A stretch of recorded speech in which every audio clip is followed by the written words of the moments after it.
नमस्ते अस्तु आयते नमो अस्तु परायते नमस्ते प्राणतिष्ठत आसीनायोतते नमः।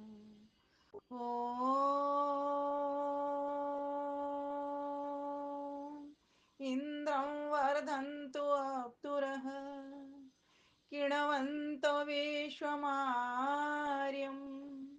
अपघ्नन्तो अरावणः अपघ्नन्तो रावणः। ॐ विश्वानि देव सवितर्दुरितानि परासुव यद्भद्रं तन्नासुव यद्भद्रं तन्नासुव। ओम शांति शांति शांति। पंजाब से चलने वाला अंतरजालीय सत्संग कार्यक्रम बड़ी दिव्यता भव्यता के साथ मधुर प्रेरक भजनों के साथ चल रहा है। उसका कुशल संचालन कर रहे और उसके सूत्रधार कार्यक्रम के आदरणीय भाई बड़े भाई रवि आर्य जी, बहन अमिता आर्य जी एवं जिन जिन माताओं ने बहनों ने भजन सुनाए या जो जो उद्यत हैं भजन सुनाने के लिए मेरे बाद में भी, तथा जहां से भी लोग जुड़े हुए हैं उन सभी को मैं अपना हार्दिक नमन वंदन अभिनंदन करती हूँ। स्वीकार कीजिए। प्यारे भाइयों बहनों, इतनी अच्छी उपस्थिति दिख रही है यहाँ पर, मैं जो देख पा रही हूँ। इन्होंने कहा पीएचडी वाले लोग, बड़ी अच्छी बात कही। वास्तव में मुझे तो यहाँ पर हंस दिखाई दे रहे हैं सब, मेरी अपनी परिभाषा है, मुझे सब हंस दिखाई दे रहे हैं क्योंकि यहाँ हंसों का ही काम है। यह हंसों का ही काम है जो कुछ सीखना चाहते हैं, कुछ देश धर्म समाज संस्कृति के लिए करना चाहते हैं। ऐसे ही लोग एकत्रित होकर के, और ये जो आर्य समाज रूपी बाग है ऋषिवर देव दयानंद सरस्वती ने बनाया, वो यही उद्देश्य लेकर के भी बनाया। यहाँ श्रेष्ठ लोग होंगे। संसार में श्रेष्ठ लोग बहुत कम मात्रा में ही हुआ करते हैं, बाकी तो चारों तरफ अनारत। ऋषि को क्या सूझी थी कि मैं सपनों का, उसने क्यों सपने ऐसा लिया कि वास्तव में मैं इतना सुंदर भारत बनाऊं, एक अच्छा सुखी शांत समृद्ध वैभवशाली भारत बनाऊं, ऐसा सपना उसने क्यों लिया? उसके पीछे भी यही कारण था। ऐसे लोग ज्यादा हैं, उपद्रवी लोग ज्यादा हैं, अनारत तो बहुत अधिक है, उस वक्त तो बहुत अधिक था और आज भी कोई कम हुआ नहीं है। फिर भी एक कम से कम एक आय शक्ति थी, एक एकजुट तो है, एक समाज में एक संगठन में बैठती तो और अपने कार्य को, जो अपनी वैदिक धर्म संस्कृति का कार्य है उसको प्रखरता से प्रबुद्धता के साथ में चला तो रही है। तो ऋषि को क्यों जरूरत पड़ी, पहले मैं इस विषय को रखूंगी, फिर कैसे सपनों का भारत ऋषि बनाए, दो बिंदुओं के आधार पर मैं अपनी बात रखना चाहूंगी। जैसा कि उन्होंने देखा कि चारों तरफ अशांति है, कोई त्यागी तपस्वी दिख नहीं रहा, पाखंड अंधविश्वास और प्रथाएं रूढ़ियां चरम पर हैं। मौली चंदन कंठी पहन करके व्यक्ति को धार्मिक साधु सज्जन पुरुष समझ लिया जाता है।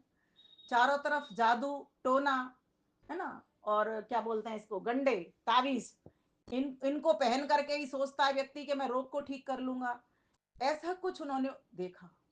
और साथ ही साथ उन्होंने वेद की जगह, अर्थात अपने जो आर्ष ग्रंथ हैं उनकी जगह पर उन्होंने अनाश ग्रंथों का भी बोलबाला देखा कि चारों तरफ वेद तो कहीं दिखाई उनको दिए नहीं, खोजने पर भी उनको नहीं पता चले, लेकिन कुछ कुछ उनको पन्ने मिले कहीं से। उनके आधार पर उन्होंने सोचा कि वास्तव में इसमें तो सत्य ज्ञान है, और ये सत्य ज्ञान जरूर हमारे पास ग्रंथ है ईश्वरीय, और ये ज्ञान अभी हमारे पास मौजूद नहीं है पत्रों के रूप में, पन्नों के रूप में, तो जरूर कहीं ना कहीं चोरी इसकी हुई है, और इसकी चोरी जहां हुई है वहां से वो समझ ही चुके थे। तो परतंत्र भारत था, परतंत्र क्यों हुआ, तो गुलामी हमारा देश क्यों हुआ, वो इस चीज को समझ गए थे।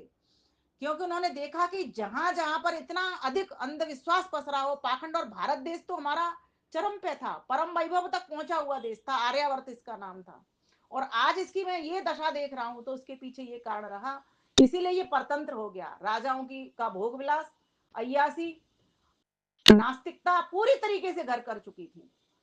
सबका जीवन भोगवादी हो गया था, ब्राह्मणों की मोनोपोली चल रही थी, गुरुकुलों की जगह पर स्कूल खुल गए थे, मदरसे खुल गए थे, चर्च खूब जोरों पर काम कर रही थी, बलि प्रथा यज्ञों में दी जा रही थी, लोगों को पता ही नहीं था। इसीलिए उनको जरूरत पड़ रही थी, इसीलिए उन्होंने सपना देखा कि मैं ऐसा भारत दूंगा। गौ माता कसाईयों के हाथों में जा रही थी। हमारी जैसी स्त्रियां पैर की जूती जो आज ब्रह्मा बन करके यज्ञ करा रही हैं चारों तरफ, जो आज बोल रही हैं चारों ओर प्रवक्ता बन करके, जिनको कि पगड़ी ऋषि ने पहनाई, ऐसी महिलाओं का के ऊपर इतना अत्याचार, इतना अनाचार, इतना दुराचार, इतना उनके ऊपर व्यभिचार हो रहा है, ये सब कुछ उन्होंने उस काल में देख लिया। विधवाओं पर अत्याचार, बाल विवाह, अनमेल विवाह, क्या क्या आपको सारी हिस्ट्री पता है। ये सब मैं इसीलिए अधिक नहीं बोलूंगी, थोड़ा सा इसको प्रसंगानुसार, और क्योंकि बात मेरी प्रारंभ यहीं से होगी। जाति पात, छुआछूत, छोटा बड़ा भेदभाव, सभी का वर्गों में बंटना, ये सब कुछ चल रहा था। अधार्मिक व्यक्ति अगर बलवान है तो उसको ही धार्मिक समझ लिया जाता था डर के मारे, और धार्मिक व्यक्ति अगर निर्मल है, कमजोर है, तो उसकी कोई सुनता ही नहीं था, उसको तो नीचा समझा जाता था। ब्राह्मणों ने पूरी तरीके से मोनोपोली कर रखी थी, किसी को वेद मंत्र पढ़ने के अधिकार नहीं है, स्त्री जाति को तो बिल्कुल भी नहीं है। और कोई भी गुरु दीक्षा या गुरु दक्षिणा कुछ भी कुछ दिया जाता था, कानों में फूंक करके दिया जाता था। इतनी बुरी परिस्थिति, क्योंकि उन्होंने समझ चुके थे कि यहां पर वेद नहीं है, इसलिए यहां पर वेदना है। विधर्मियों का जाल पूरी तरीके से फैला हुआ था, धर्मांतरण का खेल भी चल रहा था। न गौ सुरक्षा, न गुरुकुल सुरक्षित, न नारी सुरक्षित, प्रथाएं जबरदस्त, बड़ी से बड़ी, भयंकर, भयानक। इन्हीं समस्याओं को देख करके, और उन्होंने अंदाज लगाया, अनुमान लगाया, ज्ञान किया। ईश्वर ने 5 ज्ञान की ज्ञानेंद्रियां दी हुई हैं, यहीं से व्यक्ति ज्ञान करता है, लेकिन मेरा जैसा तो नहीं करता। करता है वो कोई खोजी होता है, जिसमें ऋषित्व होता है, जिसमें ऋषि बुद्धि होती है, वही खोज करता है। जैसे भाई साहब ने बड़ी अच्छी बात कही, यहाँ पीएचडी के लोग हैं, वास्तव में पीएचडी के ही लोग हैं। इतने लोग अगर कहीं पर एकजुट हैं तो वो पीएचडी वाले ही हैं, क्योंकि हर कोई पीएचडी नहीं कर सकता, हंस ही हैं आप लोग। इसलिए ऋषि को क्यों करना पड़ा ये काम, क्यों उन्होंने ऐसा सपना लिया, इसीलिए ही लिया। मैंने आपके सामने ये सारी बातें सिलसिलेवार और बहुत कम समय में रख दी, क्योंकि मुझे भी एक विवाह में जाना है, तो आज मैं थोड़ा सा तीव्रता से बोलने का प्रयास करूंगी। अब देखिए इसका निदान क्या सोचा उन्होंने। उन्होंने सोचा कि जब तक वेद हमारे पास नहीं आएंगे तब तक ये सारा काम खत्म होगा नहीं, क्योंकि वेदों के भीतर सारे वर्णों के लिए, सारे आश्रमों के लिए, हर व्यक्ति के लिए सत्य ज्ञान लिखा हुआ है। अब लेकिन आए कहां, कैसे ये, तो 2 बंदों को तैयार कर दिया, जर्मन भेज दिए, क्योंकि स्वामी जी को तो संस्कृत आती थी, गुजराती भाषा आती थी, और हिंदी भी उन्होंने सीख ली, जिसको कि आर्य भाषा का नाम भी उन्होंने दे दिया था। दोनों बंदे गए, जाकर के वेदों को लेके आए, उनके ऊपर उन्होंने कलम चलाई अपनी, क्योंकि उन्होंने अपने गुरुजी से निरुक्त और निघुंटू नाम के व्याकरण सीख भी लिए थे। क्योंकि हमारे जैसा व्यक्ति उनके ऊपर सीधा कलम नहीं चला सकता।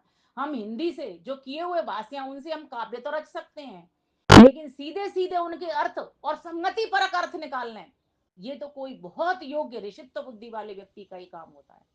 वो कार्य ऋषि ने किया, क्योंकि वेदों का अगर सही अर्थ, क्योंकि उस समय क्या हो रहा था, जो वेदों का अर्थ था वो पाश्चात्य विद्वानों ने किया। अब उनकी तो अपनी मानसिकता थी, वो तो भारत को गुलामी देखना चाहते थे। उनकी मानसिकता थी क्या थी, कि इनकी संस्कृति पर ही वार करो, इसलिए संस्कृति को उठा करके हमारे पास से ले गए, चुरा करके ले गए हमारी संस्कृति को। क्योंकि ये भारत जो मजबूत है वो संस्कृति के कारण मजबूत है।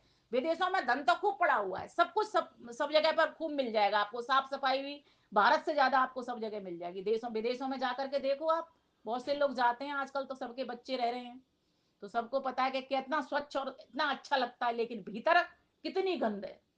वहां रिश्ते नहीं चलते, किसी के रिश्ते हैं ही नहीं, बच्चों के माता पिता के साथ रिश्ते नहीं टिक रहे हैं। लेकिन वही स्थिति सेम भारत की भी होती चली जा रही है, अब जो मैं देख रही हूँ, जिस तरीके का वातावरण दिखाई दे रहा है। तो ऋषि ने एक सपना लिया कि मैं समृद्ध भारत दूंगा, और समृद्ध भारत के पीछे वेदों की ओर आओ, ये उन्होंने नारा दे दिया। क्योंकि जब तक व्यक्ति वेदों की ओर नहीं आएगा तब तक ये सारा कार्य खत्म नहीं होगा। जो उन्होंने देखा, परतंत्र भारत स्वतंत्रता में नहीं बदल सकता। इसीलिए आपको पता है, ये चीज सभी जानते हैं कि स्वतंत्र भारत के पीछे ऋषि दयानंद नींव थे। अगर ऋषि दयानंद नहीं आते तो ये इतने शिष्यों की जो टीम थी, टोली थी, स्वामी श्रद्धानंद से लेकर के लेखराम और श्याम जी कृष्ण वर्मा आदि, ये इतनी बड़ी टीम ये खड़ी नहीं होती। और ये टीम खड़ी नहीं होती तो ये देशभक्त भी तैयार नहीं होते, भगत सिंह, चंद्रशेखर आदि। और ये जब देशभक्त तैयार नहीं होते तो ये भारत हमारा कभी भी स्वतंत्र नहीं हो सकता था। सोचिए, ऋषिवर देव दयानंद सरस्वती ने हमारा 75% काम पूरा कर दिया है, बस अब 25% बचा है। अगर हम अभी भी उस 25% काम को लेकर के आगे नहीं बढ़े, लेकिन ध्यान देना, प्रेजेंटेशन सीखना पड़ेगा। काने से कानो मत कहे, कानो जाएगो रूठ, और धीरे धीरे पूछ ले तेरी कैसे गई है फूट। सीधा आप अगर किसी को बोलते हैं कुंभ स्नान गलत है, आपके पास आज तो इतने 20 लोग हैं, कल आपके पास 10 लोग भी आने वाले नहीं। आप उनको वास्तविकता बता दीजिए कि भाई देखो, वेद तो कहता है, मैं इसको सही भी सिद्ध कर सकती हूँ कि गंगा के नहाने से पाप भी तर सकते हैं। कैसे? गंगा नदी में स्नान करने वाले वही व्यक्ति होते हैं जो गंगा जी पर साधना करते हैं बैठ करके। जब साधना करते हैं, ईश्वर का ध्यान लगाते हैं, तो बुरे कर्मों से बचते हैं, बुरे कर्मों से बचते हैं, अच्छे कर्म करते हैं, और गंगा में डुबकी भी लगाते, रोज स्नान भी करते हैं, चूंकि वहां पर रहते हैं। किसी को निमंत्रण नहीं भेजा कुंभ स्नान के लिए। क्या कारण था इतनी भीड़ आई है इकट्ठी होकर के?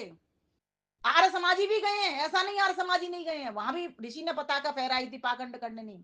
आर्य समाज भी अपना काम कर रहा है, उन पर सभी संस्थाएं, सभी संगठन लगे हुए हैं। लेकिन कोई तो बात है समरसता की, जात पात से ऊपर उठ करके सब लोग गए हैं, बिना बुलाए गए हैं। आज किसी की यहाँ से शादी का कार्ड नहीं आए तो कोई जाता है? नहीं जाता, लेकिन वहां सब गए हैं, सिर्फ इसीलिए नहीं कि पाप धुलेंगे वहां। 144 वर्ष के बाद का जो मेला लगा हुआ है, कहीं ना कहीं ये हमारे लिए लाभकर सिद्ध होगा। ठीक है, एक उनकी मान्यता है, वो इसीलिए कि हमारे ज्ञान को ठीक प्रकार से प्रेजेंट नहीं करने के कारण।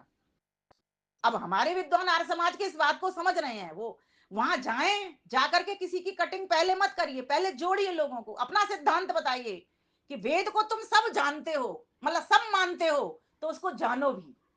छोटी छोटी प्रति बांटना प्रारंभ करिए, ऋषिवर देव दयानंद सरस्वती के ग्रंथ बांटना प्रारंभ कीजिए। मैं सबको यही बताती हूँ, ऋषि ने ऐसा भारत देखा था, उनको क्या आवश्यकता थी वहां पर जाने की और पाखंड खंडनी पताका लहराने की? उस समय पे वास्तव में घने घोर बादल थे, लेकिन जब वो टेक्निक काम की। लेकिन आज वो टेक्निक से अगर आप चले तो आप काट तो लोगे, लेकिन लोगों को जोड़ नहीं पाओगे। इसीलिए मैं दूसरी बात कहा करती हूँ कि आप कहो कुंभ स्नान ऐसा हमारा होना चाहिए, वहां जाएं जैसे ऋषि मुनि लोग तपस्या करते। तो वास्तव में ये कुंभ स्नान जो चला होगा जब से, तब से लेकर आज तक, ये तो कोई किसी ने बनाया तो है नहीं। गंगा मैया तो ईश्वर ने दी है, यमुना जी ईश्वर ने दी है, ये सब नदियां तो ईश्वर ने बनाई हुई हैं। इसलिए वेद ने क्या कहा है इसको, ऋग्वेद में मंत्र आता है, उपवरे गिरीणाम संगमे च नदीनाम धिया विप्रो अजायत, धिया विप्रो अजायत। मेरे घर का बनाया नहीं है। अगर आज हमारे विद्वान इस तरीके से बात को रखते हैं कि गंगा क्या स्नान करने पर और पर्वतों में गुफाओं में साधना ध्यान करने पर, वेद की कथाएं बड़ी बड़ी करने पर, लोगों के पास खूब अच्छा सा प्रचार प्रसार कराने कर, टोली में जा करके, किसी को ये ना कहे कुंभ में जाओ मत, कुंभ में जाएंगे, साथ मिलके जाएंगे, अपनी संस्कृति का प्रचार प्रसार करेंगे। अभी भाई ने मेरे पास प्रश्न छोड़ दिया, मैं विषय से दूसरी जगह चली गई हूँ, और मैं जाना चाहती थी, क्योंकि जब तक प्रश्नों का निराकरण नहीं होगा तो हमारे वैदिक मंच नहीं सज पाएंगे और लोग हमसे नहीं जुड़ पाएंगे। कटिंग हम चाहे जितनी भी कर लें, लेकिन इस प्रश्न का उत्तर देना मैं समझती थी। हो सकता है आप में से बहुत लोगों को मेरे से नाराजी भी हो, लेकिन मुझसे सीधी वार्ता आप कर सकते हैं, मुझसे प्रश्न पूछ सकते हैं। मैं आपको वेद सम्मत बता रही हूँ कि, लेकिन व्यक्ति अगर ये सोचे कि मैं सिर्फ, आप अब देखिए ना, कैदी लोगों के वीडियो चल रहे हैं, योगी जी ने क्या किया, बोले तुम नहीं जा रहे हो तो उनके लिए कुंड बना दिए हर जेल के भीतर, और कुंडों में स्नान कर लो। एक कैदी कहता है आज के बाद, देखो संस्कार में परिवर्तन भी होता है, ऐसा नहीं है, आज के बाद, क्योंकि उसको श्रद्धा है इस चीज पे कि गंगा मैया में मैंने पानी का जल डाल लिया तो मैं तो गलत काम कर बैठा, तो उसके भीतर से एक जन्म लिया। अगर वो ये सब काम योगी जी नहीं करवाते तो उस व्यक्ति में तो कभी जन्म ही नहीं लेता, वो वाला संस्कार, उसका परिवर्तन ही उसके भीतर नहीं हो पाता कि मैं भी कुछ इसको पापों को जो मैं करके आज बना हूं, इसमें गलत काम करके आज मैं जेल में बैठा हूं, तो जेल से छुट्टी पा लूं। वो कैदी कह रहा है, बाकायदा कल दिखाया था 10 बजे के उसमें टीवी में, कि वो कैदी कह रहा है कि आज मैं संकल्प लेता हूं, आज मैंने गंगा का जल सिर पर डाल दिया है और मैं आज आगे आगे से मैं कभी भी गलत काम नहीं करूंगा। जिस गलत कर्म की सजा मुझे यहाँ जेल में मिली है अब मैं छोड़ दूंगा, मेरे ऊपर प्रभु की कृपा ऐसी हो गई है। तो सोचिए जब उसका परिवर्तन एकमात्र जल के छींटे से, ऐसा नहीं है पाप कोई किए हुए कर्मों का फल कोई कटता नहीं है, जो कर आए हैं वो भोगना ही पड़ेगा। लेकिन आगे जो कर्म करेंगे हो सकता है हमारे मन के भीतर वो परिवर्तन हो जाए कि हम अच्छे कर्म करें। मैं ऐसा मानती हूं। क्यों मानती हूं? ऐसा नहीं है कि मैं वैदिक वैदिक मैंने दर्शनों में आचार्य किया है, इसका मतलब ये नहीं मुझे सिद्धांत नहीं पता, पर मैं जनरल मानसिकता लोगों की समझती हूँ कि किस तरीके की होती है। एक बार उन्होंने श्रद्धा की, अगर वो श्रद्धा नहीं करते, मेरी तरह अश्रद्धा ही करके बैठ जाते, उनका हृदय परिवर्तन भी नहीं हो पाता कि मैं आगे से इस चीज को छोड़ दूंगा, चोरी को छोड़ दूंगा, गलत व्यभिचार को छोड़ दूंगा, जिसके कारण मैं इस जेल के भीतर बंद हुआ हूं। तो योगी जी ने भी ऐसी बुद्धि लगाई होगी, आदित्य योगी जी ने भी वो बुद्धि लगाई होगी, सोचा होगा क्यों नहीं जल में, लेकिन आज तक हिस्ट्री में ऐसा कभी हुआ है? कुंभ स्नान तो कई बार लगे हैं, 12 वर्ष वाले भी लगते हैं, अर्ध कुंभ भी लगते हैं, 6 वर्ष वाले भी लगते हैं, और ये तो 144 वर्ष वाला लगा है ना। इसको तो सबसे बड़ा बताया जा रहा है, क्योंकि यहाँ भी एक साइंटिफिक चीज ही है, ये ग्रहों का नक्षत्रों का भी रहता है, ये रहता है इस पर। ऐसा नहीं है। गंगा जी में खड़े होकर के गुरु बिरजानंद जी क्यों गायत्री का जप करते थे? अगर पानी का असर नहीं होता तो घर में बैठ करके भी कर सकते थे। वो लाभ दोनों प्रकार का मिलता है, लेकिन अगर कोई व्यक्ति यही सोच ले कि जो मैं पिछले कर आया हूं वो धुल जाएंगे, वो नहीं धुलेंगे, वो नहीं धुल सकते। हाँ, अच्छे कर्मों का निर्माण अब हम यहां से जाकर के कर सकते हैं, और संस्कार परिवर्तन की पता नहीं किसका कब कहां से हो जाए। मैंने देखा यूट्यूब पर इतना गंदा गंदे वीडियो, इतने गलत गलत व्यक्ति भी वहां पर भगवा वस्त्र धारण करके, कोई काले काले तांत्रिक मांत्रिक ऐसे लोग भी वहां पर चल रहे हैं। सब गलत है, ये सब कुछ गलत हो रहा है, लेकिन आप उसको गलत व्यक्ति को गलत कह दोगे वहां पर तो वो हटेगा नहीं, और हमारी हिम्मत भी नहीं है उसको गलत कह देंगे। लेकिन अपने अच्छे संत समुदाय को हम जरूर वहां पर भेजने का प्रयास करें। मैं ऐसा कहती हूँ, जब तक हमारा अच्छा साधु संत वहां पर नहीं जाएगा तब तक वहां प्रचार कार्य नहीं होगा। अब हमको करना क्या है? प्रति घर यज्ञ से महके, हर घर में यज्ञ ले जाना पड़ेगा, ऐसा सपनों का भारत बनाना पड़ेगा। प्रति नगर में एक गुरुकुल बने, क्योंकि गुरुकुलीय संस्कृति आज हमारे बच्चों के पास नहीं है। जब बहुत सारी संख्या में बहुत सारे गुरुकुल होंगे, अभी ईसा कुल की पढ़ाई है इसलिए विकृत मानसिकता चल रही है, चर्च की पढ़ाई है, मस्जिदों की पढ़ाई है, इसलिए विकृत मानसिकता उन्हीं लोगों की है। लेकिन जो बच्चे गुरुकुल में पढ़ रहे हैं, गुरुकुल से निकल रहे हैं, वो अपनी संस्कृति को जानते हैं। जब जानते हैं तो वो किसी भी गलत कर्म में नहीं फंसते, किसी भी भ्रांति में भी वो नहीं पड़ते। हमेशा जो ऋषि ने मार्ग प्रशस्त किया उसके अनुसार ही वो अपना चलन, क्यों? उनके पास आर्ष ग्रंथ हैं, वेदों के ग्रंथ हैं। तो हमारा क्या कर्तव्य बनता है? ऋषि ने जो काम किए उन कामों को हाथ में लेकर के तब आगे आगे बढ़ेंगे और टोली बना करके चलेंगे, लोगों को बताते हुए चलेंगे, करवाते हुए चलेंगे साथ। जैसे रवि भाई जी ने बहुत अच्छी बात की थी कि सिर्फ भजन सुनाने नहीं है, सिर्फ प्रवचन करने नहीं है, क्योंकि प्रभाव उन्हीं भजनों का, उन्हीं प्रवचनों का पड़ता है जैसे हम होते हैं। मान लीजिए मेरे जीवन में वो चीज है नहीं और मैं आपसे कह दूं, कौन मानेगा जी मेरी बात? रवि भैया, कोई नहीं मानेगा। पहले मुझे अपना स्वयं आर्यम, इसलिए कड़वंतो विश्व आर्यम से पहले स्वयं आर्यम को करना पड़ेगा। दूसरी बात, हम लोग मालिक नहीं माली बने। ऋषिवर देव दयानंद सरस्वती मालिक नहीं बने थे, उनको तो एक लिंग की गद्दी भी दी जा रही थी। उनको ये कहा जा रहा था तुम महंत बन जाओ यहाँ के, इस मंदिर के, सब कुछ तुम्हारा, धन संपत्ति जितना भी इस मंदिर के पास आ जाए वो सारा की सारा तुम्हारा हो जाएगा, और सब लोग तुम्हारे चरण छुएंगे, सब लोग तुम्हारी बात मानेंगे, तुम बड़े महंत, गद्दी के महंत बन जाओगे। लेकिन नहीं, बोले धन संपत्ति क्या मेरे पिता के पास कम था, मैं जिसको छोड़ करके, मुझे तो ईश प्रभु की गद्दी चाहिए। तो दूसरा पॉइंट इस बात पर विशेष ध्यान, मालिक नहीं बने कभी भी। समाज में अगर प्रधान है, मंत्री है, मालिक नहीं हूं मैं तो सेवक हूं, माली हूं।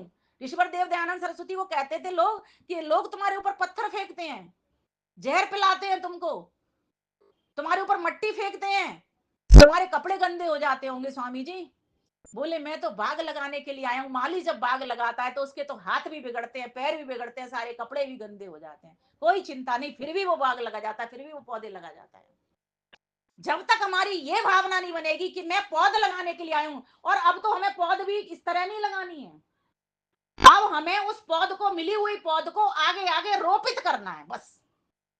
नई पौध, आने वाली पौध को संस्कारों से भरना है, उनको वैदिक साहित्य देना है, वैदिक साहित्य से ओतप्रोत अपना, लेकिन पहले अपना प्रेजेंटेशन अच्छा करके, अपने अच्छे संस्कार करके, अपने जीवन को बना के, फिर अपने बच्चों को बनाते हो, फिर आगे आगे लोगों के बच्चों को बनाना है, तब तुम्हारा प्रभाव पड़ेगा। आज प्रभाव इसलिए नहीं पड़ रहा आर्य समाज में, इसलिए कोई आने के लिए राजी नहीं है कि सबसे पहले हमारा कार्य क्या होता है। भाई ये तो दूसरे मंदिर का आया है, कहीं ऐसा तो नहीं है ये हमारे मंदिर में घुस करके हमारे दो चार बंदे तो आते हैं, दो चार बंदों को भी समेट करके ले जाएगा।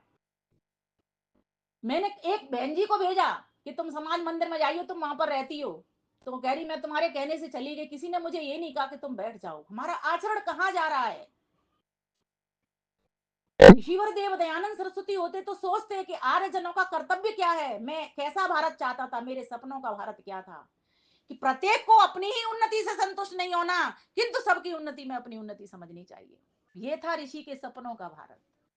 उन्होंने जो 10 नियम दिए थे, इन नियमों के ऊपर कोई चले तो सही, करें तो सही इस बात को। लेकिन आज देख लेना आप 10 नियमों में से उठा करके कोई भी एक भी नियम पर चल रहा हो तो 10 छोड़ दीजिए, आप कोई एक नियम पकड़ लीजिए, मैं सभी को कहा करती हूँ एक नियम पकड़िए, 10 9 तो बाकी के पीछे खिंचे हुए चले आते हैं। पहला ही उठा लो, वेद को पढ़ो, पढ़ाओ, सुनो, सुनाओ, साथ में जीवन में धारण करो, गुनो गुनाओ। जब तक गुनोगे नहीं, तुम्हारा प्रभाव जाने वाला नहीं है, फिर तुम्हारी बात को कोई मानेगा नहीं, तो भारत कैसे समृद्ध होगा, भारत कैसे विश्व गुरु होगा। वेदों का ज्ञान है, अलमारी में बंद है, किसी किसी मंदिरों में पढ़े जा रहे हैं, वेद स्वाध्याय हो रहा है, ठीक बात है, पंडित जी ने पढ़ी, किताब खोली, बस पढ़ करके चल दिए, उसके बाद पता नहीं कहाँ है, कहाँ पर कौन बन रहा कौन नहीं बन रहा। आज मैं मंदिर से आ रही थी, मेरे पति देव साथ थे, आर्य समाज मंदिर से हवन करके, और एक जगह हमने माइक लाउड स्पीकर लगा देखा, तो हमारे कान खड़े हो गए। मेरे से पहले मेरे पति देव की निगाह चली गई, बोले यहाँ पर ये माइक कौन लगा करके गया, ये लाउड स्पीकर कैसे लग रहा है। हमारे मंदिर से कोई 8 10 घर छोड़ करके पतली सी एक गली जाती है, उस गली में उनको ऊपर दिखाई दिया, थर्ड फ्लोर के, थर्ड या फोर्थ होगा, ऐसे गिनी नहीं, बिल्डिंग पर ऊंचाई सी पे था। तो उनको फटाफट लगा कि कहीं ना कहीं कोई ऐसा तो नहीं है, भीतर ही भीतर कोई कार्य कर रही हो, कोई ऐसी शक्ति जो हमारा धर्मांतरण कर रही हो। तो उन्होंने पता किया, आसपास के लोगों से बात की, तुम्हें समय लगाना पड़ेगा, तुम्हें देखना पड़ेगा, ऋषि को देखना आया था, हमें देखना नहीं आता, ऋषि को सोचना आता था, हमको सोचना नहीं आता, ऋषि को समझना आता था, हमें समझना नहीं आता, ऋषि को परखना आता था, हमको परखना नहीं आता। जब तक आर्य नहीं है, तब तक हमें ऋषि की बातों को, किसी एक बात को पकड़ करके भी हम आगे नहीं चलते। इसलिए हमारा ये जो स्नान है, वो हमारा बाह्य भी हो और आंतरिक भी हो। क्या हम जल से नहाएंगे नहीं, नहाएंगे, बिल्कुल नहाएंगे, और उस पवित्र जल से, गंगा के जल से, जिसमें सड़ांध नहीं आती, आप भर के रख देते हो, सड़ांध नहीं आती उसमें कभी भी, इसलिए मृतक के मुंह में भी वो डाल दिया जाता है, बैक्टीरिया बैक्टीरिया नाशक भी होता है, स्वयं में भी उसमें बैक्टीरिया नहीं आते। इतना गंदा जल कोई भर के लाया, बिल्कुल मिट्टी जैसा लग रहा था, मैंने कहा ये तो गंदा होगा, पर मैंने उसको बोतल में रख दिया, मैं देखूं तो सही, मैं भी परीक्षण करती रहती हूँ हर चीज का, कि सच्चाई पे तो आना ही चाहिए। वास्तव में वो वैसा की वैसा है। अभी वो कल मेरा आरओ खराब हो रहा था, वो देखने वाले ने इसको चेक करियो बेटा, तो कह रहा है ये तो बिल्कुल शुद्ध जल है आपका, मैं देखने में तो ये पीला पीला ऐसा लग रहा है, मिट्टी मिट्टी का सा, और वो यहाँ का जो पानी आ रहा है नल का वो साफ लग रहा था। तो बोले ये गंदा और ये साफ है, कोई तो कारण है उसमें, औषधियां हैं, ऋषि मुनियों का तप है वहां पर, इसीलिए वो तपस्थली है प्रयागराज, प्रकृष्ट रूप से वहां पर यज्ञ हुआ करते थे, इसीलिए वो यज्ञों के राजाओं की स्थली है, अर्थात ऋषि मुनियों की स्थली है। उस स्थली को हमारा क्या कर्तव्य कर्म बनता है कि उसमें जाकर के हम लोगों को भी ध्यान साधना, 50 से ऊपर होने के बाद में हमको ध्यान साधना करनी चाहिए, लोगों को जागृत करना चाहिए। और आज भी हमारे बहुत सारे लोग हैं जो आर्य समाज से भी वहां जाते हैं, ध्यान साधना करते हैं। इसीलिए मैं कहा करती हूँ किसी भी चीज को पहले हम समझें कि वहां पर क्या हो रहा है, फिर कैसे दूर करना है उस बुराई को। एक तो सीधा सीधा मैंने कहा करोगे तो नहीं मानेगा कोई, लेकिन उसके तरीके, अपनी अच्छाई पहले प्रस्तुत करो। चार कपड़े की दुकानदार बैठे हुए हैं, एक तो कह रहा है भैया उसकी दुकान पे मत जाना, कपड़ा खराब है, मेरा अच्छा है, मैं सस्ता दूंगा, वो महंगा देगा, है ना। तो कहेंगे ये झूठ बोल रहा होगा, ऐसा तो कोई होता नहीं है। और एक व्यक्ति क्या कहता है, अपना माल दिखाता है, देखो मैं कितना अच्छे अच्छे वस्त्र लाया हूँ, कितनी अच्छी अच्छी साड़ियां हैं, कितने अच्छे अच्छे रवि भाई पैंट शर्ट हैं, अपना माल दिखा रहा है वो, किसी और के कुछ नहीं कह रहा, बस अपना माल दिखा रहा है।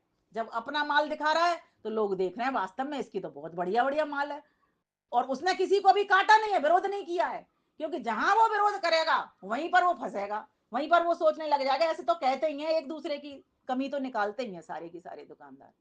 इसलिए मेरा सभी से निवेदन है यहाँ पर कि अगर ऋषि के सपनों का भारत पुनः बनाना चाहते हैं तो हमें प्रेजेंटेशन सीखना पड़ेगा, हमें बताना पड़ेगा।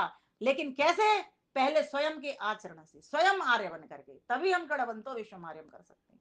अपने माल को अच्छा बताओ, अपनी चीज को अच्छे को लेकर के जाओ आगे आगे। उसके लॉजिक ढूंढो ना, बताने के तरीके ढूंढो कि यज्ञ से ये काम होता है। जब तक यज्ञ नहीं करोगे तुम्हारा पर्यावरण का दूषण है वो खत्म नहीं होगा, प्रदूषण खत्म नहीं होगा।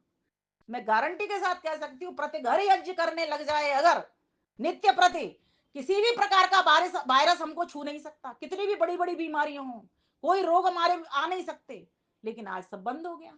तो जो ऋषि प्राचीन काल में जब कुंभ स्नान कुंभ मेले लगते होंगे तो इसी प्रकार की तपस्थली वो बन जाती थी, है ना। और आज हमें वही लानी है, बस सुधार करना है। हमें मिटाना नहीं, हमें सुधार करना है। वहां पर जहां जहां गलत काम हो रहा है वहां वहां से अपने अच्छे लोगों को पहुंचा करके अपना अच्छा काम प्रस्तुत करते हुए वहां वहां की गंदगी को इस तरह से साफ करना होगा। तब जाकर के ऋषि के सपनों का भारत बनेगा। गुरुकुल हैं, भूखे प्यासे पड़े हैं। अब और देखो ना, कितने आचार्यों के रोज मेरे पास फोन आते हैं, मैसेज आते हैं, बहन जी कुछ करवाओ, कुछ करो, कुछ करवाओ, कुछ करो। अब कर देते हैं, जितनी सामर्थ्य उतना इससे उससे अधिक कैसे कर सकते हैं। फिर हम किसी और को बताते हैं कि भाई वहां देखो ना, वहां पर अगर अच्छे आचार्य नहीं होंगे तो कोई अपने बच्चों को नहीं पढ़ाएगा। और वो समृद्ध नहीं होंगे, वहां पर बच्चों को अच्छा भोजन नहीं मिलेगा तो कोई अपने बच्चों को गुरुकुल नहीं पढ़ाएगा। जब स्वामी श्रद्धानंद ने इतने सारे गुरुकुल खोले हैं तो उन्होंने कुछ मानसिकता लेके खोले हैं ना। किन किन घरों से बच्चे आते हैं, वहां कोई जाति नहीं है, कोई पाति नहीं है, कोई भेदभाव नहीं है किसी के साथ। एक भोजन, एक वस्त्र, एक धर्म ग्रंथ, एक ही तरह की पढ़ाई चल रही है वहां पर। हमारा क्या कर्तव्य है यजमानों का, घर में बैठे बैठों का? हमारा कर्तव्य है कि उन गुरुकुलों में समृद्धि करें, उनके बच्चों के लिए ड्रेसेज पहुंचाएं, भोजन पहुंचाएं, किसी तरह से उन पैसा बांध दें वहां पर। ये आपका दान है। ऋषि की 5 चीजें अगर हमारे जीवन में पूरी तरीके से घर कर जाती हैं, पूजनीय बन जाती हैं, वंदनीय बन जाती हैं, नमनीय बन जाती हैं, मैं आपको कहना चाहूंगी कौन कौन सी। एक, ऋषि की जन्म भूमि, जहां पर उन्होंने जन्म लिया है, वो मिट्टी, पावन मिट्टी। दूसरी, उन्होंने विद्या भूमि, जहां पर उन्होंने विद्या ली, मथुरा की भूमि, गुरु विरजानंद से। ठीक है। तीसरा, उनका गोकुल, वो गौकुल, गौकुल मतलब जैसे गौ माता की गौशाला। ठीक है। और चौथा, उनका गुरुकुल। और पांचवा, उनका आर्य समाज। ये 5 तीर्थ है, 5 तीर्थ। आर्य समाज की उन्नति के लिए प्रयास करें, गुरुकुल की उन्नति के लिए प्रयास करें, गौशालाओं की उन्नति के लिए प्रयास करें। जो सामर्थ्य आपके भीतर, तन से, मन से, धन से, समय से, श्रम से, अगर कुछ भी नहीं है तो एक प्रार्थना उठा करके घर में चारपाई में बैठे हो तो 5 भूमि ये नमनीय है, ये वंदनीय है, अभिनंदनीय है, ये वर्णीय है, ये सेवनीय है। जब तक हम इनको उठाने का प्रयास नहीं करेंगे तब तक भारत जैसा ऋषि ने सोचा था, जैसा स्वप्न लिया था, वो पूरा नहीं हो सकता, नहीं हो सकता, नहीं हो सकता। इसलिए भाइयों बहनों, बातें खड़ी हैं, है ना। और उद्बोधन इस तरह का है ये कि लगता है हमको कई बार तो कि एकदम चुभ सा गया, लेकिन दिल को भी ये छू रहा होगा। ऋषि की वाणी में बहुत तेज था, क्योंकि उनके जीवन में सत्य था। जब जीवन में सत्य आएगा तो तेज वाणी में स्वतः लौट करके फूट करके आएगा। इसलिए प्यारे भाइयों बहनों, बालकों के लिए कितनी चिंता की है। बाल शिक्षा कहते हैं वे माता पिता वैरी हैं, ये न वालो न पाठत। जो अपने बच्चों को पढ़ाते नहीं है वो ऐसे ही रहते हैं जैसे सभा के मध्य में हंस मध्य बको यथा बगुला रहते हैं। इसीलिए अपने बच्चों को पढ़ाओ। माता शत्रु पिता वैरी ये न वालो न पाठत। वे बालक बालिकाएं सारे की सारे कैसे हैं, उनके माता पिता बैरी हैं, शत्रु हैं, जो अपने बालकों को शिक्षा नहीं देते। और कौन सी शिक्षा? आज शिक्षा कौन सी दी जा रही है? क्योंकि स्कूलों में है ही नहीं वो शिक्षा। इसीलिए गुरुकुलों को मजबूत करो। मदिरा, मांस, मांस, अवक्ष्य भोजन, ये सारे की सारे पदार्थों को जो खाया पिया जा रहा है इनके लिए प्रचार करिए।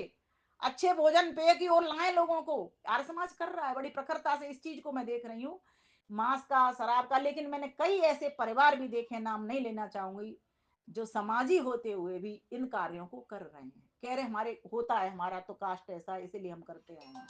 भाइयों लेकिन कास्ट ऐसा नहीं है। अनिल आर्य जी बार बार फोन कर रहे हैं, काट दिया। और उनका जो नारा था, उद्घोष था, किड़वंतो विश्वमार्यम। हमको उस आर्यत्व को लेकर के आना पड़ेगा। आर्य की परिभाषा को बताना पड़ेगा। आर्य कौन होते हैं? जो श्रेष्ठ होते हैं। शांतः तितिक्षुर दान्तश्च सत्यवादी जितेंद्रिय दाता दयालु धर्मश्च आर्यास्यात् अष्टभीर गुण। जिनके भीतर ये 8 गुण होते हैं वे आर्य होते हैं। शांत स्वभाव वाला, तितिक्षुर तपस्वी, दांतश्च इंद्रियों को नियंत्रण में रखने वाला, है ना। शांता तितिक्षुर दांतश्च सत्यवादी, सत्य बोलने वाला, जितेंद्रिय इंद्रियों इंद्रियजित, और दाता दयालु, दाता दानी का दान देने वाला हो, दयालु जिसका हृदय दया से भर जाए, किसी अपने बच्चे के प्रति या अपने पड़ोसी के बच्चे के प्रति या समाज के प्रति या राष्ट्र के प्रति या धर्म संस्कृति के प्रति कहीं भी कोई हिंसा हो रही है उस हिंसा को रोकने वाला हो, ऐसी दयालुता उसके भीतर हो। दाता दयालु नम्रश्च, और विनम्र स्वभाव का धनी हो। जब तक ये 8 गुण नहीं है, समझ लेना, अपना अपना आत्मनिरीक्षण रात को सोए सब कर लेना, ये 8 गुण में से कौन सा गुण मेरे भीतर नहीं है, कम है, उसको भरने का प्रयास करें, तब वैसी के सपनों का भारत बनेगा। अगर मेरे जीवन में शांति नहीं है, तपश्चर्या नहीं है, द्वंद्वों को मैं सहन नहीं कर सकती हूँ, कोई मुझे मान दे, कोई मेरा अपमान करे, ये अगर द्वंद्व सहन करने की शक्ति नहीं है तो मैं तपस्वी नहीं हूँ। और जब तक तपस्वी नहीं हो तब तक आत्मा भी विकास नहीं करेगी। ध्यान देना, ध्यान से। ऋषि दयानंद अगर ऐसे मान अपमान की चिंता करते तो वो कभी भी जहर नहीं पीते 18 बार, और कभी भी वो हमारा कल्याण नहीं कर सकते थे। सत्य को खोजने के लिए, सत्य को बताने के लिए, राष्ट्र को सुरक्षित करने के लिए, राष्ट्र को स्वस्थ बनाने के लिए, राष्ट्र को समृद्ध बनाने के लिए ऋषिवर देव दयानंद सरस्वती ने अपनी आहुति दे डाली। प्यारे भाइयों बहनों, यथार्थ ज्ञान क्या, कर्म क्या, उपासना क्या, स्तुति क्या, प्रार्थना क्या, उपासना क्या, हर एक का मीनिंग बताया। चारों आश्रम किस तरह का व्यवहार करें, वर्ण व्यवस्था हमारी कैसी हो, अपने अपने वर्णों को कैसे पहचाने, तुम किस वर्ण के हो। कोई जन्म से लेकर के वर्ण वो नहीं बनता। जन्मना जायते शूद्र, सब जन्म से तो शूद्र ही पैदा होते हैं, लेकिन संस्कारात द्विजोच्यते, संस्कार होने से वो ब्राह्मण बन जाता है। तो हमारे जब संस्कार, हमारे भीतर जो जो गुण है, प्रतिभाएं, उन प्रतिभाओं को कुंद ना होने दें, उनको आगे आगे लेकर चले। और आगे 3 बातें वो कहा करते थे, आत्मबोध, कर्तव्य बोध और दिशा बोध। जिसके जीवन में आत्मबोध है, आत्मबोध क्या कहते हैं, आत्मा का बोध, हर प्रत्येक का आत्मा सत्य और असत्य दोनों को जानता है। दूसरी बात कर्तव्य बोध, मेरा मेरे प्रति क्या कर्तव्य, मेरा मेरे राष्ट्र के प्रति, समाज के प्रति, परिवार के प्रति क्या कर्तव्य, मेरा ईश्वर के प्रति क्या कर्तव्य, मेरा ऋषि मुनियों के प्रति क्या कर्तव्य। तीसरा दिशा बोध, मेरी मंजिल क्या, मैं कहां से आया, मैं कहां बैठा हुआ हूं और मुझे जाना कहां है। जब तक ये 3 बातें नहीं होंगी तब तक समझ लेना वो ऋषि के को ठीक से समझ ही नहीं पाएगा। ऋषि को समझना इतना आसान काम नहीं है, और फिर जब समझेगा नहीं वो तो उसके कार्यों को नहीं कर सकता, फिर सपनों का भारत उसका कैसे बनेगा। दूसरी बात, पहले मैंने कहा मालिक नहीं माली बने, दूसरी बात स्वामी नहीं सेवक बने, और तीसरी बात अहंकारी नहीं संस्कारी बने। बहुत महत्वपूर्ण बात है ये। चौथी बात बता करके मैं विराम लेना चाहूंगी क्योंकि मुझे भी निकलना होगा, अधिकारी नहीं अभिकारी बने। हम जब तक अपने अधिकारों की बात करते रहेंगे, अधिकारों के लिए लड़ते रहेंगे, तब तक हम कुछ नहीं कर सकते। इसलिए हम कर्तव्यों पर आए। ऋषि दयानंद को कितने अधिकार मिले, सारे अधिकार उन्होंने ठुकरा दिए। पांचवी बात, अंधकार में ना रहें, प्रकाश की ओर बढ़े। तमसो मां ज्योतिर्गमय, लेकिन तमसो मां ज्योतिर्गमय तभी होगा जबकि असतो मां सदगमय होगा। समझना इस उक्ति को, जब तक हम असत्य से सत्य की ओर नहीं चलेंगे तब तक जीवन में प्रकाश हो ही नहीं सकता, तब तक अंधेरे में ही पड़े हुए हैं। आज झूठ मिथ्यावाद का कितना बोलबाला है। हर व्यक्ति अपने स्वार्थ के लिए हर बार बार छोटी छोटी बातों को लेकर के भी झूठ बोल दिया करता है, क्योंकि उसका व्यक्तिगत स्वार्थ है। इसीलिए वेदों की ओर आओ। वेदों में जो त्रैतवाद का ज्ञान है, ईश्वर क्या, मैं कौन, जीवात्मा क्या, प्रकृति क्या, जब तक हम इस ज्ञान को नहीं लेंगे ना तब तक हमें कर्तव्यों का नहीं पता चलेगा। कि मेरा प्रकृति के पास कितना क्या कर्तव्य है, प्रकृति के साथ में क्या कर्तव्य है, तो मैं संरक्षण कैसे दूंगा, तो मैं स्वस्थ कैसे रहूंगा, तो मैं कैसे सेवन करूंगा, कैसे मैं अपना उसके साथ में व्यवहार करूंगा। जब तक मुझे ईश्वर की जानकारी नहीं है तो ईश्वर के प्रति व्यवहार कैसे मेरा ठीक होगा, ईश्वर की आज्ञाओं का पालन कैसे करूंगा। जब मैं सच्चे स्वरूप में किसी व्यक्ति को समझता हूं, किसी तत्व को समझता हूं, तो मेरे को व्यवहार करने आते हैं। ऐसे देखना सीखो, ऐसे समझना सीखो, सोचना सीखो। ईश्वर भर भर के दे रहा है, एक मिनट भी आपको रोकेगा नहीं। कभी भी मांग लो उससे, रात को मांगो भाई साहब, सुबह मांगो, दिन में मांगो, भोजन करते मांगो, नींद में मांगो, सपने में मांगो, बैठते मांगो, सोते मांगो, जागते मांगो, वार्ता व्यवहार मांग करते मांगो, हर वक्त वो देने के लिए तैयार है। बस आपको पात्र चाहिए। आपका पात्र अगर भरा लेकर के पहले से जाओगे रावण की तरह, कुछ नहीं आएगा। अगर आपका पात्र राम जी की तरह खाली खाली जाएगा तो आप भर भर के देगा, भर भर के। लेकिन पात्र ध्यान देना, गंदा नहीं होना चाहिए। इसलिए ऋषि दयानंद ने अपना प्यारा मंत्र जो बनाया, विश्वानि देव सवितर दुरितान मनाया। जबकि वेद तो भरा पड़ा है मंत्रों से, एक मंत्र को क्यों चुना। और आज भी हम जब पाठ करते हैं, वेद स्वाध्याय करते हैं, प्रतिदिन उस मंत्र को पहले करते हैं, हर सूक्त से पहले भी उसको पाठ करते हैं। क्योंकि बर्तन साफ नहीं है। जब तक बर्तन साफ नहीं होगा तब तक वो मधुर रस उसमें आएंगे नहीं, सारा विषाक्त हो जाएगा। और जब विषाक्त हो जाएगा उसको हम पी जाएंगे तो मृत्यु निश्चित है। ये दयानंद मृत्युंजय दयानंद बने, वैसे ही हम बनना चाहते हैं। जब हमारी ये भावना यहाँ तक घर करेगी तो समझो हम ऋषि के सपनों का भारत बनाएंगे कि नहीं बनाएंगे। इसीलिए आइए नमन कर लेते हैं, फिर मैं निकलूंगी अपने एक स्वरचित गीत के साथ में। ये मेरी पुस्तक अभी जो बनाई है, इसका वो हो गया है, दयानंद मंजरी करके पुस्तक है, अभी नई पुस्तक है ये। तो आप इसी का ये गीत बोल देते हो। इसमें गीत भी है, इसमें दयानंद चालीसा भी है, इसमें दयानंद का 200 पंक्तियां भी दयानंद के लिए हैं। और इसमें बहुत सारे मैंने अपने स्वरचित लेख भी लिखे हैं। हम सब मिल शीश झुकाएंगे गुरुदेव दयानंद दानी को। हम सब मिल शीश झुकाएंगे गुरुदेव दयानंद दानी को। उस वैदिक वीर पुरोधा की गाएंगे अमर कहानी को। 1881 की फागुन कृष्णा दशमी तिथि थी। गुजरात प्रांत टंकारा में था जन्म लिया मूलक मिति थी। शंकर से शंकर मूल मिला, करशन जी धन्य भवानी को। हम सब मिल शीश झुकाएंगे गुरुदेव दयानंद दानी को। उस वैदिक वीर पुरोधा की गाएंगे अमर कहानी को। लो सुनो सुनाऊं तुम्हें कथा, उस वीर सिपाही सैनिक की। मूल शंकर नाम था बचपन का, शंकर भक्ति निशिदैनिक थी। अल्पायु में कंठस्थ हुआ यजुर्वेद शुक्ल लासानी को। उस वैदिक वीर पुरोधा की गाएंगे अमर कहानी को।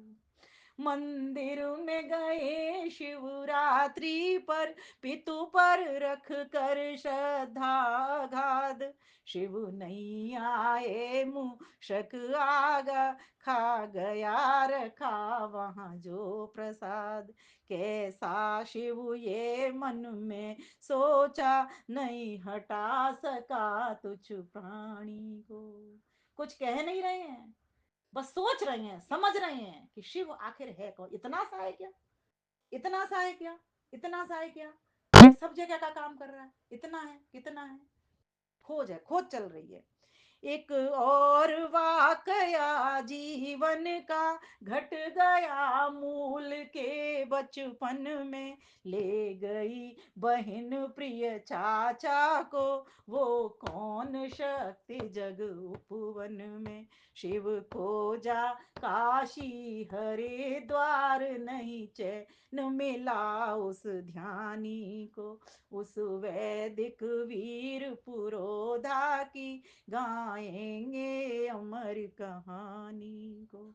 शुद्ध चैतन्य वन दयानंद हुए, मंजिल पर मंजिल चढ़ते रहे। संन्यास्त हुए पूर्णानंद से, योगाभ्यासी बन बढ़ते रहे। मथुरा जाकर आश्वस्त हुए, पाया विरजानंद ज्ञानी को। उस वैदिक वीर पुरोधा की गाएंगे अमर कहानी को। अब तक जो ग्रंथ पढ़े प्यारे, फिकवा दिए गुरुवर ने सारे। 6 वर्षों में ले ज्ञान दिव्य हो गए, दया गुरु आभारे। सच्चे शंकर को जान लिया, किया नमन प्रभु की वाणी को। उस वैदिक वीर पुरोधा की गाएंगे अमर कहानी को। गुरु आज्ञा धार चले ऋषिवर, देकर गुरु को जीवन का दान। अज्ञान मिटाया जगती का, वेदों के देकर सद प्रमाण। सत्यार्थ प्रकाश ग्रंथ रच कर, किया दूर हो रही हानि को। उस वैदिक वीर पुरोधा की गाएंगे अमर कहानी को। हो एक पंथ और एक ग्रंथ, वेदों पे चलो हो करके संत। तब कृणवंतो विश्वमार्यम हो, ऋषिवर का था ये मूल मंत्र। उस परम पिता के अमर पुत्र वन वर्ण करें विज्ञानी को। उस वैदिक वीर पुरोधा की गाएंगे अमर कहानी को। हे ऋषिवर तुमको कोटि नमन, हे गुरुवर तुमको कोटि नमन। हे ऋषिवर, हे ऋषिवर तुमको कोटि नमन। हे मुनिवर तुमको सहस्र नमन। तेरे अनुयायी बन करके महकाए तेरा आर्य चमन। तेरे अनुयायी बन करके महकाए तेरा आर्य चमन। हो विमल दया, हो विमल दया, सब पर उसकी मिल होम करें जिंदगानी को। उस वैदिक वीर पुरोधा की गाएंगे अमर कहानी को। हम सब मिल शीश झुकाएंगे गुरुदेव दयानंद दानी को। उस वैदिक वीर पुरोधा की गाएंगे अमर कहानी, गाएंगे अमर कहानी को। झोले में स्वामी दयानंद की जीवनी को रख के चलिए। टेबल के ऊपर घर में कोई अतिथि आता है, जीवनी को रख दीजिए, उनकी पुस्तकों को रख दीजिए। प्रवीणा ठक्कर माता जी को नमन करती हूँ, चेहरा दिख गया। मुंबई बहुत सेवा की इन्होंने मेरी। माता जी को नमन, सभी माताओं को, भाइयों को, बहनों को हृदय से नमन करती हूँ। फिर मिलेंगे, फिर खिलेंगे। इसी के साथ ही ओम शांति, ओम शम। आपका बहुत बहुत धन्यवाद रवि भैया।